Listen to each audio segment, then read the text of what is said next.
30 avril 2025, peuple d'Afrique recevait nos salutations comme d'habitude. Depuis nos manguiers ici, quelque part au Mali, nous disons félicitations au président Assimi Goïta, dorénavant président de la République du Mali. C'est ce qu'ont décidé les concertations nationales du Mali. Bravo. Une lutte de longue haleine, ça fait longtemps qu'on réclamait cela. Parce que ça n'avait aucun sens. L'AES, c'est 3 pays. Le président du Burkina et le président de la République. Celui du Niger, président de la République. L'AES, aujourd'hui, c'est le Mali qui assure la présidence tournante. Et le Mali ne peut pas avoir à sa tête un président de la transition. Ça ne colle même pas. Quittons cela. Président de la transition, quand moi je regarde le contenu, c'est un contenu défini par les impérialistes. Parce que depuis la conférence de Bâle, on dit tous ceux qui ont été élus, c'est-à-dire tous ceux qui se sont soumis à l'exercice de François Mitterrand, ces grands parents d'Emmanuel Macron, sont des présidents de la République. Et tous ceux qui ne vont pas accepter, tous ceux qui ne feront pas ce que François Mitterrand a dit, a recommandé, ils seront simplement des présidents de la transition, ou comment ils appellent les chefs de junte et autres. Non. Le Mali est une république, ce n'est pas une monarchie. Quiconque règne à la tête du Mali est le président de la République. Le reste, c'est du bobard, c'est de n'importe quoi. À son temps, c'était président du CNSP au Mali comme au Niger, même IBM au Mans. Non, on sort même de ce logiciel. Nos pays ne sont pas des monarchies, nos pays ne sont pas des empires pour le moment. Donc tout homme qui règne à la tête de nos États, il est chef de l'État, il est président de la République. Ça, ce n'est pas compliqué à comprendre. Moi, je dis, dans les fameux accords d'Alger, pourtant dans la constitution du Mali, on dit que les maires sont élus. Mais la France, l'Algérie, plus certains mercenaires politiques, ont fait remplacer au Mali des maires élus par des gens désignés par des groupes armés, qu'ils ont fait appeler des autorités intérimaires. En lieu et place des maires qui ont été élus. Est-ce le problème des impérialistes, le problème de l'Occident, c'est un problème d'élection. Si cette élection, le président Assimi a été élu plusieurs fois. D'abord par ses pairs au niveau de l'armée pour être président du CNSP. Ensuite, il a été lors du collège qui a décidé qu'il soit le vice-président de Bandao. Donc, à camp de vacances de pouvoir, il devient le président. C'est ce qui a été fait. C'est un collège. Après cela, les assises nationales lui ont donné un mandat, renouvelé par le dialogue intermalien. Et ce mandat qui vient d'être renouvelé maintenant par la concertation nationale pour une durée de 5 ans renouvelable. C'est une élection. Aux États-Unis, les présidents, là, ce sont les grands électeurs. Hein. Et nous aussi, c'est des délégués envoyés partout. Mais le premier président du Mali, son Excellence Modibo Keïta, paix à son âme. Modibo Keïta avait été élu seulement par un congrès, le congrès de son parti, l'USRDA. Donc au niveau du Parlement. Ce n'est pas quelqu'un qui a été élu au suffrage universel direct. Mais pourtant, il n'y a jamais eu un président du Mali qui a aussi travaillé comme lui. Aucun de ces fameux démocrates ne tient le bilan du président Modibo Keïta à la cheville. Ils nous parlent, ils disent quoi, qu'ils sont qui, des intellectuels. Mais le président Modibo Keïta, il était instituteur. Tout comme le grand Wenze Koulibaly. Est-ce qu'on a besoin de décrocher des doctorats souvent pour être un bon président? Et la réponse évidemment c'est non. C'est le patriotisme, le savoir-faire. Mais les fameux intellectuels là, ce ne sont pas eux qui ont ajourné nos pays. Ce sont eux qui gèrent beaucoup de banques en Afrique. Ce sont eux qui coordonnent, qui gèrent tous ces systèmes mafieux. Dans lesquels système il n'y a qu'une élite bourgeoise qui s'enrichit, tous les autres s'appauvrissent. Alors, félicitations au président Assimi Goïta, dorénavant président de la République du Mali, pour un mandat de 5 ans. C'est ce qui a été confirmé par les concertations nationales. Et d'ailleurs, on va réviser rapidement la charte de la transition. C'est comme ça il fallait. Parce que nos chefs d'État ont besoin, vu le contexte actuel, de n'avoir pas de pression. Ah non, tu es là pour vous êtes là pour 6 mois, 9 mois, 12 mois, non. Ils ont besoin d'une stabilité, moins de pression, plus de constance politique. Ils en ont besoin. pour mener à bon port notre bateau. On ne va pas comparer la stabilité politique de la Chine à celle des États-Unis. Parce que la Chine a un président qui a assuré d'être là encore, tant qu'il travaille bien pour son pays.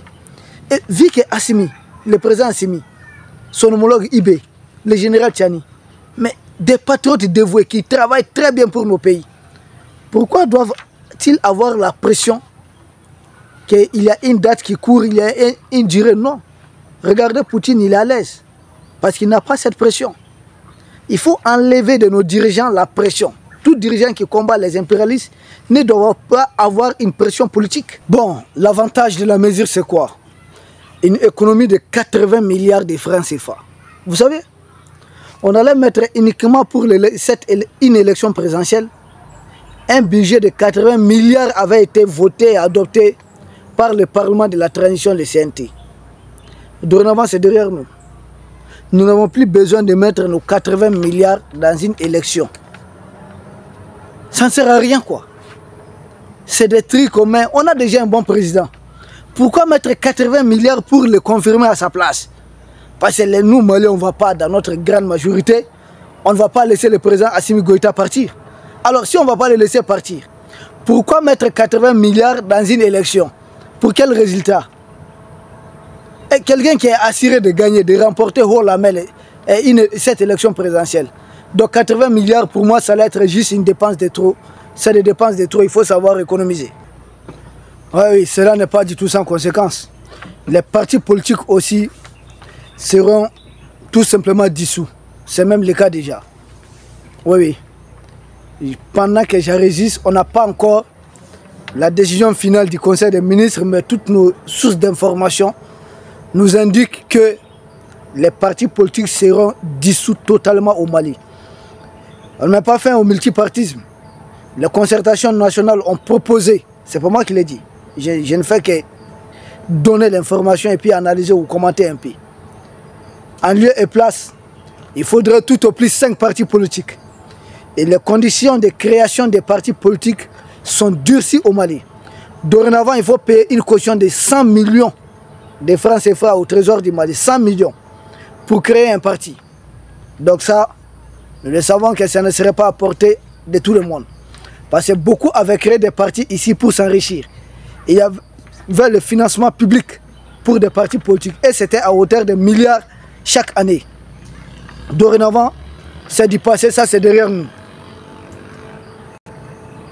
Donc les partis politiques dissous, derrière nous, il y a d'autres mesures qui vont suivre également.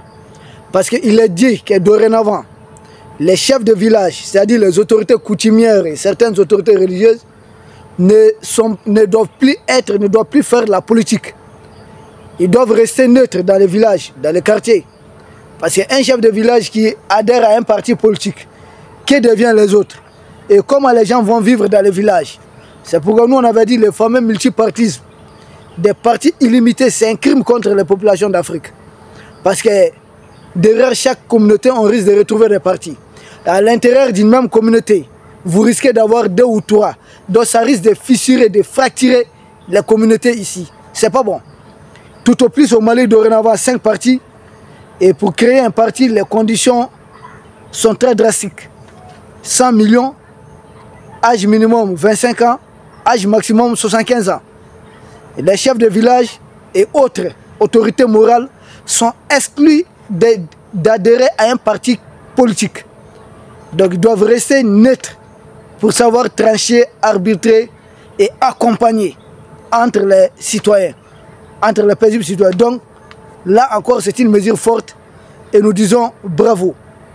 Au-delà de cela, il y a une autre mesure. Donc c'est carrément un retour aux sources pour nous, Africains.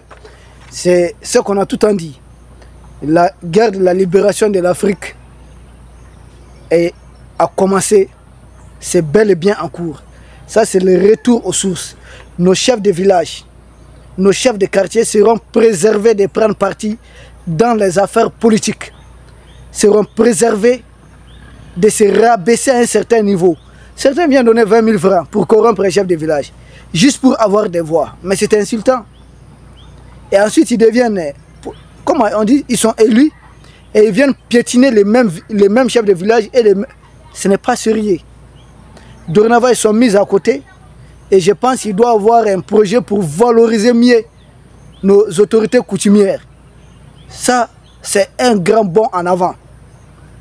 Pendant ce temps, nous avons vu RFI faire beaucoup de bruit, dire que le Mali est entré dans une transition pérenne. J'ai dit que ce n'est pas une transition, hein.